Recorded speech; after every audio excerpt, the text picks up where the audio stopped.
O país vive sob um regime de ausência total de liberdades. Mas a ditadura comunista mais fechada do mundo passa por transformações. Muito lentamente começa a se abrir. Mas é difícil prever qual será o desfecho desse processo. E é o que você vai ver hoje na terceira reportagem da série sobre a Coreia do Norte.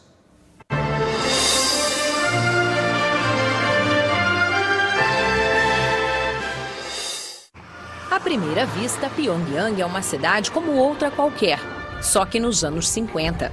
Casais passeiam pelas ruas com seus filhos, as mulheres com roupas comportadas, saias abaixo do joelho, blusas fechadas ou com o vestido tradicional, usado em dias de festa. E é festa em Pyongyang. Visitamos o país durante a comemoração dos 60 anos do Partido dos Trabalhadores da Coreia, época em que a cidade fica cheia de turistas. Acredite, ela parece ainda mais vazia em dias normais. Carros quase não há. No regime comunista não há propriedade privada. Só os altos funcionários do governo usam carros, cedidos pelo partido. O trabalhador usa o transporte coletivo, ônibus ou o metrô. As estações são impressionantes. Você entra numa e vai descendo, descendo. A escada rolante parece não ter fim. São apenas 2 linhas que quase nunca ficam cheias. Tem-se a impressão de que, mais do que alternativa de transporte, o metrô é um abrigo antiaéreo. O medo de um ataque americano é constante por aqui. Pyongyang é uma cidade bonita, embora um tanto vazia. Organizada, embora um tanto triste.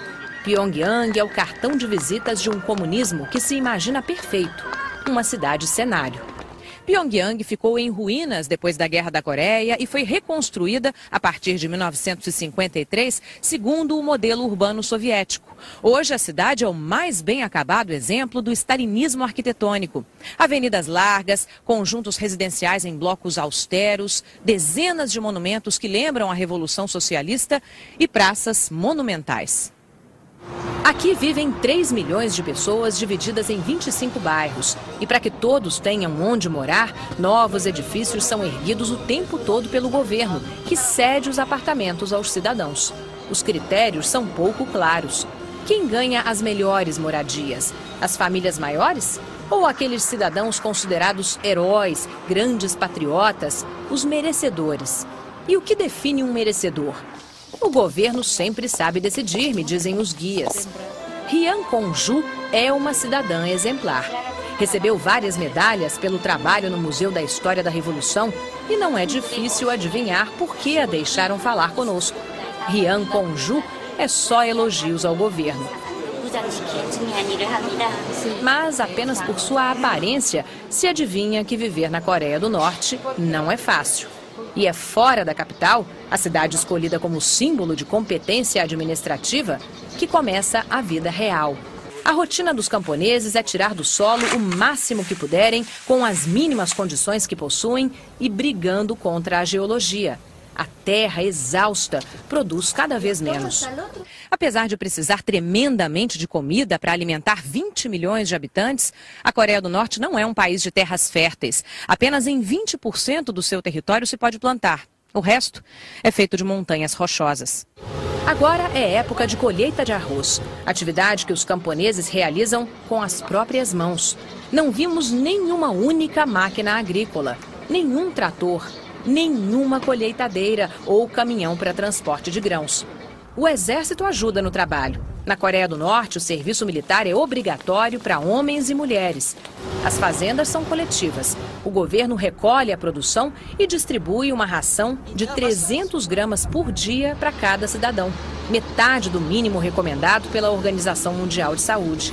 Por causa das constantes crises de fome no país, o partido passou a fazer vista grossa para o comércio paralelo de alimentos. Mesmo em Pyongyang, alguns quiosques privados vendem comida sem enfrentar a repressão oficial. Em outros setores, também já se percebe certa tolerância com temas antes considerados tabus.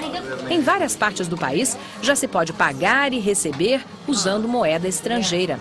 Conseguimos pagar ligações telefônicas até com dólares, embora as atendentes, talvez por falta de hábito, errem constantemente nas contas, sempre para nosso prejuízo, claro. Mas o fato é que essa ligeira abertura está sendo vista pela comunidade internacional como um sinal de que a Coreia do Norte não se sustenta isolada em si mesma por muito mais tempo.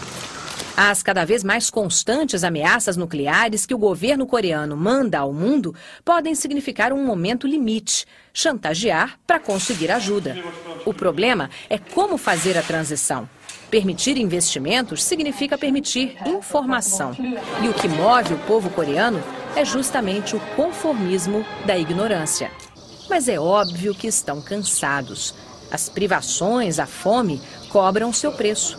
Exaustos, foram treinados a resistir e farão isso enquanto puderem.